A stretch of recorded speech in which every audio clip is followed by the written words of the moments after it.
આ કોંગ્રેસની હંમેશા રાષ્ટ્ર વિરોધી અને આતંકવાદી માનસિકતા ધરાવતી આ પાર્ટી છે અને આ ગુજરાતની સમજુ અને સાણી પ્રજા જાણે છે. આ માત્ર કોઈ એક પક્ષને કે કોઈ એક વ્યક્તિનું અપમાન નથી, પરંતુ સમગ્ર વિશ્વમાં જેટલા ગુજરાતીઓ જ્યાં જ્યાં વસે છે તે બધાયનું અપમાન છે. એટલે આ કોઈ પણ કાળે સાખી ન લેવાય.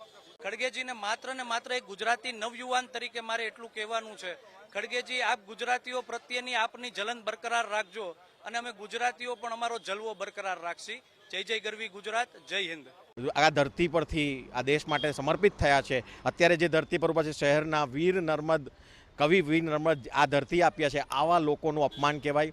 આ સાખી ન લેવાય. મને એવું લાગે કે રાજકીય રીતે વૈચારિક મતભેદ હોવું એ અલગ વાત છે, પણ એક ઝેરી માનસિકતા સાથેનું નિવેદન તે પણ એક રાષ્ટ્રીય અધ્યક્ષ કોંગ્રેસના આપે એ ખરેખર અશોભનીય અને નિંદનીય છે.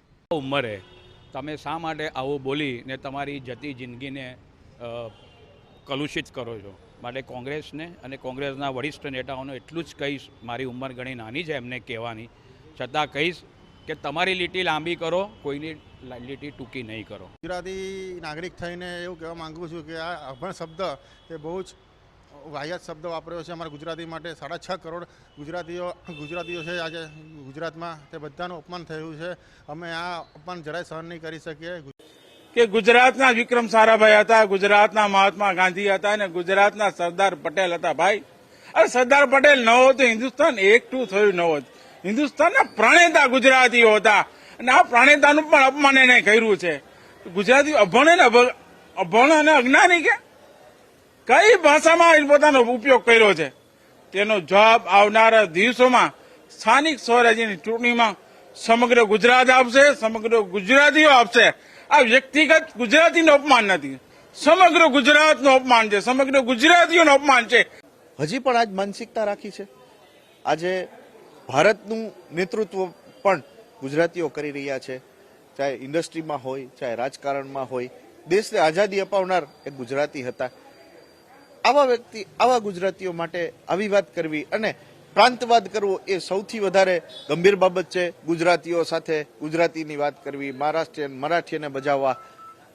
2014ની અંદર કેન્દ્રની સરકાર ઉખાડીને ફેંકી દીધી છે ભારતની પ્રજાએ, અને આગામી ચૂંટણીઓમાં પણ ગુજરાતીઓ કોંગ્રેસને મુંહતોડ જવાબ આપશે એનો ચોક્કસ ખાતરી છે. ટિપ્પણી એવી હતી કે એનું કહેવાનું એવું હતું કે ગુજરાતીઓ અભણ છે, તો એ ખુદ ભણેલા છે, એને અભણ અને ભણેલા વિશેનો ખ્યાલ નથી ત્યારે એ અભણ ગણે છે. કોઈ એક બે વ્યક્તિ વિશે એને કીધું કે ભાઈ આ વ્યક્તિ અભણ છે તો કોઈ વિચારે, પરંતુ આખું રાજ્યના તમામ લોકો અભણ છે. એ કેનાર વ્યક્તિ કેટલા ભણેલા છે એ દુનિયાના તમામ લોકોએ જોયું છે. કેરળના લોકો વિચારતા હશે કે શું આખા રાજ્યના લોકો અભણ હશે? એટલે એ વાત ઉપરથી જ ખબર પડે છે કે પોતે ભણેલા ગણેલા હોવા છતાંય કઈ રીતનું ભણેલા છે એ દર્શાવે છે આ શબ્દો ઉપરથી. સરદાર વલ્લભભાઈ પટેલને જ્યારે પ્રધાનમંત્રી બનાવવામાં હતા ત્યારે પણ તેને ગુજરાતી પ્રત્યે નફરતની ભાવના જે દાખવી હતી, બરોબર છે. તો તે જ રીતે અત્યારે પણ કેરળમાં 2% મત લેવા માટે જે ગુજરાતીઓ પ્રત્યે જે આવું નિવેદન આપે છે કે તે કેટલું યોગ્ય છે. હું તો કોંગ્રેસના નેતાને એટલું કોંગ્રેસના આગેવાનોને હું એટલું કહીશ કે જો તમારા નેતા, જે તમારું શીર્ષ નેતૃત્વ છે ગુજરાતી પ્રત્યે આવું બોલતા હોય છે, બરોબર છે, તો તમે ક્યાં મોઢે સ્થાનિક સ્વરાજની ચૂંટણીમાં ગુજરાતી પ્રત્યે તમે મત માંગવા માટે આવશો?